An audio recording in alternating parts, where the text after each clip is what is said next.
여보, 우리 이제 정말 어떻게 살아요? 당신, 5억이. 5억이 다 어디로 간 거예요? 제발 거짓말이라고 해줘요. 미안해. 정말 미안해. 내가 너무 어리석었어. 다 내 잘못이야. 안녕하세요. 저는 박정민입니다. 올해 58세이고 평생 중견 건설회사에서 현장 소장으로 일했습니다. 퇴직금과 저축을 합쳐 5억 원, 제 평생의 전 재산이었죠.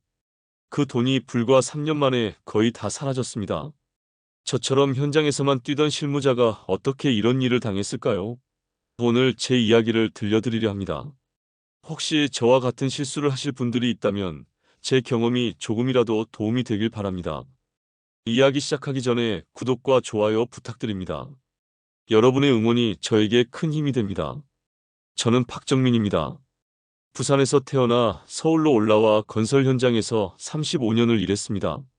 대학도 못 나왔지만 성실함과 책임감 하나로 현장 소장까지 올라갔죠. 젊었을 때는 정말 일만 했습니다. 주말도 없이 현장을 뛰어다녔고 가족과 함께하는 시간도 거의 없었어요. 아내 은희는 그런 저를 한 번도 원망하지 않았습니다.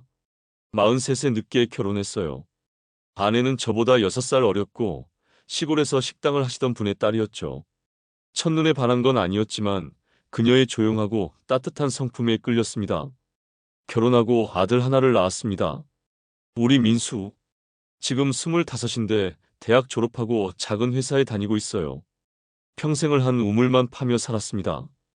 회사와 집, 현장과 가족, 그게 제 전부였죠. 그렇게 58세가 되었고 마침내 퇴직의 날이 왔습니다. 퇴직금 통장에 찍힌 숫자를 보던 날 손이 떨렸습니다. 3억 2천만 원.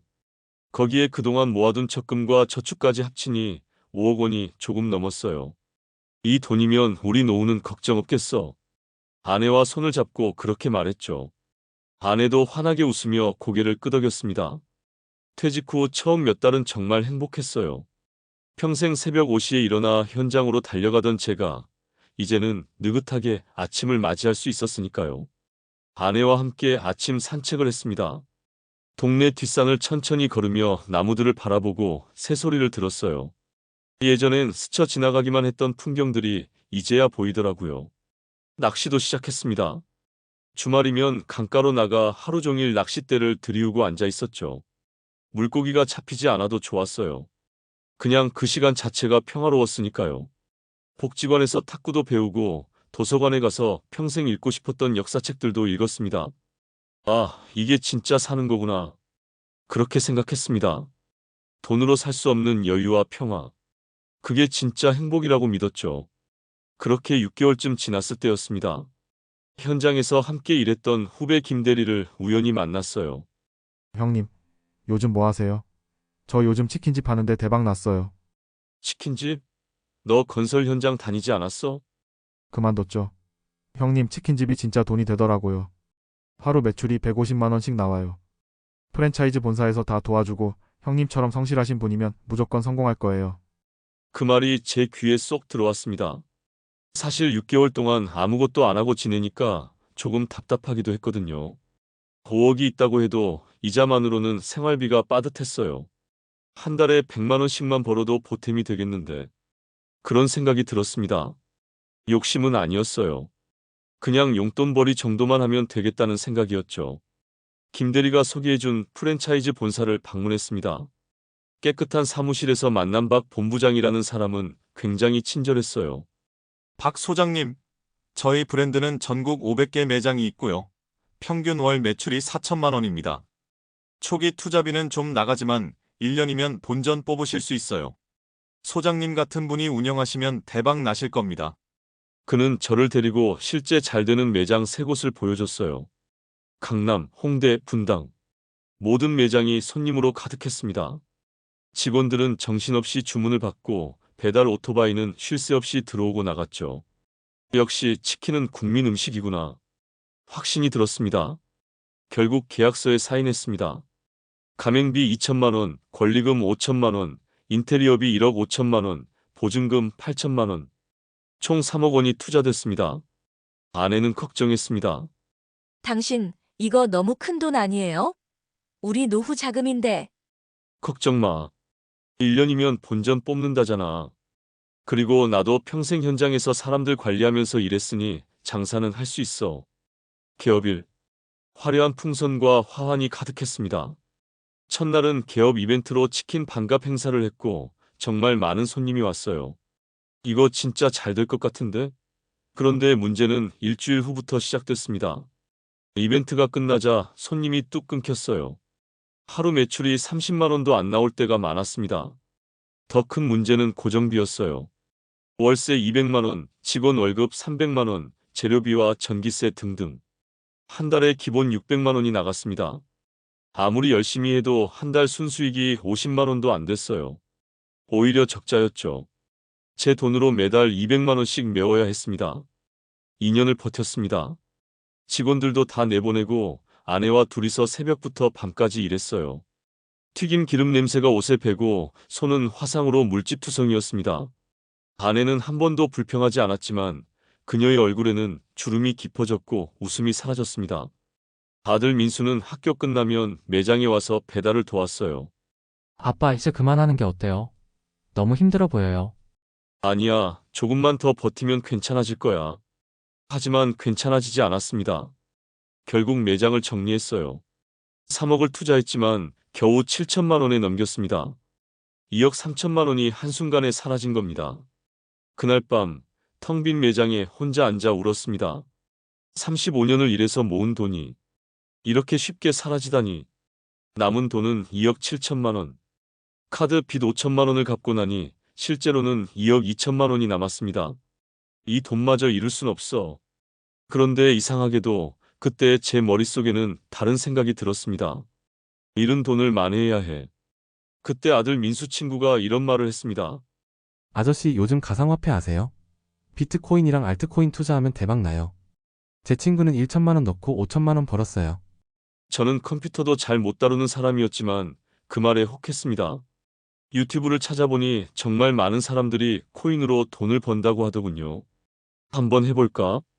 처음엔 1천만 원만 넣었습니다. 그런데 신기하게도 2주 만에 1,500만 원이 됐어요. 이거다. 남은 돈 2억 원을 모두 투자했습니다. 아내도 모르게요. 처음 한 달은 좋았습니다. 2억이 2억 5천이 됐어요. 그런데 어느 날 갑자기 시장이 폭락했습니다. 2억 5천이 1억으로 떨어졌고 다시 5천으로 결국 3천만 원만 남았습니다. 5억이 3천만 원이 됐습니다. 저는 아내에게 말할 용기가 없었어요. 며칠 동안 집에도 못 들어가고 찜질방을 전전했습니다. 결국 아내가 통장을 확인하고 알게 됐습니다. 당신, 이게 뭐예요? 돈이 왜 이렇게 없어요? 미안해. 정말 미안해. 내가 미쳤었어. 우리 이제 어떡해요? 민수 결혼 자금도, 우리 노후도 다 끝난 거예요? 그날 밤 저는 한강 다리 위에 섰습니다. 차가운 강바람이 얼굴을 때렸고 아래로 검은 물이 흘러갔죠. 이렇게 끝내면 편할까? 그때 핸드폰이 울렸습니다. 아들 민수였어요. 아빠, 어디 있어요? 제발 이상한 생각하지 마세요. 아빠 없으면 우리 어떡해요? 그 전화를 받고 집으로 돌아왔습니다. 아내와 아들이 울고 있었죠. 세 식구가 껴안고 한참을 울었습니다. 다음 날 저는 동사무소를 찾아갔습니다. 기초생활수급은 안 되고 공공 일자리를 신청할 수 있었어요. 주 3일 하루 4시간. 5월 70만 원. 현장 소장이었던 제가 이제는 동네 공원 청소를 하게 됐습니다. 처음엔 부끄러웠어요. 혹시 아는 사람 볼까봐 모자를 깊이 눌렀었죠. 그런데 점점 마음이 편해졌습니다. 함께 일하는 어르신들은 과거를 묻지 않으셨고 오늘 하루 열심히 일하는 것만으로 충분해하셨어요. 아내는 식당 주방 보조 일을 시작했고 아들도 아르바이트를 시작했습니다. 세 식구가 벌어 한 달에 250만 원 정도 됐어요. 예전 5억 있을 때보다 가난했지만 이상하게도 마음은 더 편했습니다. 지금 저희 가족은 작은 투룸에 살고 있습니다. 예전 25평 아파트에서 여기로 이사 왔죠. 방 하나는 부부가, 하나는 민수가 쓰고 있어요. 아침에 일어나면 아내가 끓여놓은 된장찌개 냄새가 납니다. 저는 작업복을 입고 출근하고 아내는 식당으로, 민수는 회사로 갑니다. 저녁이면 세 식구가 모여 밥을 먹습니다. 별다른 반찬은 없지만 그 시간이 행복합니다. 주말이면 집 앞 공원을 산책합니다. 돈 많을 때는 못 느꼈던 소소한 행복들이 이제는 보입니다. 여러분, 제가 깨달은 게 있어요. 돈은 우리를 행복하게 해주지만 돈이 전부는 아니라는 것. 그리고 욕심은 모든 것을 잃게 만든다는 것. 저는 5억을 잃고 나서야 진짜 소중한 게 뭔지 알았습니다. 제 곁에 있는 가족 함께 웃고 밥 먹는 평범한 일상. 그게 진짜 행복이었어요. 감사합니다. 박정민이었습니다. 네, 박정민 씨의 이야기 잘 들으셨나요? 35년을 일해 모은 5억 원이 3천만 원으로. 정말 마음이 무겁습니다. 하지만 오늘 사연에서 중요한 교훈을 발견했습니다. 첫째, 퇴직 후 투자나 사업은 최소 6개월 이상 충분히 고민하세요. 둘째, 전 재산을 한 곳에 투자하지 마세요. 셋째, 가족과 반드시 상의하세요. 그리고 무엇보다 잃은 돈을 만회하려는 욕심이 더 큰 손실을 부른다는 걸 기억하세요. 박정민 씨는 5억을 잃고 나서야 깨달았습니다. 진짜 행복은 돈이 아니라 가족과 함께하는 평범한 일상에 있다는 것을요. 박정민 씨, 용기 내어 사연 보내주셔서 감사합니다. 여러분도 오늘 사연이 도움이 되셨다면 구독과 좋아요, 그리고 댓글로 여러분의 생각을 나눠주세요. 다음 시간에 또 만나요. 지금까지 시니어 인생 이야기의 김미라였습니다. 감사합니다.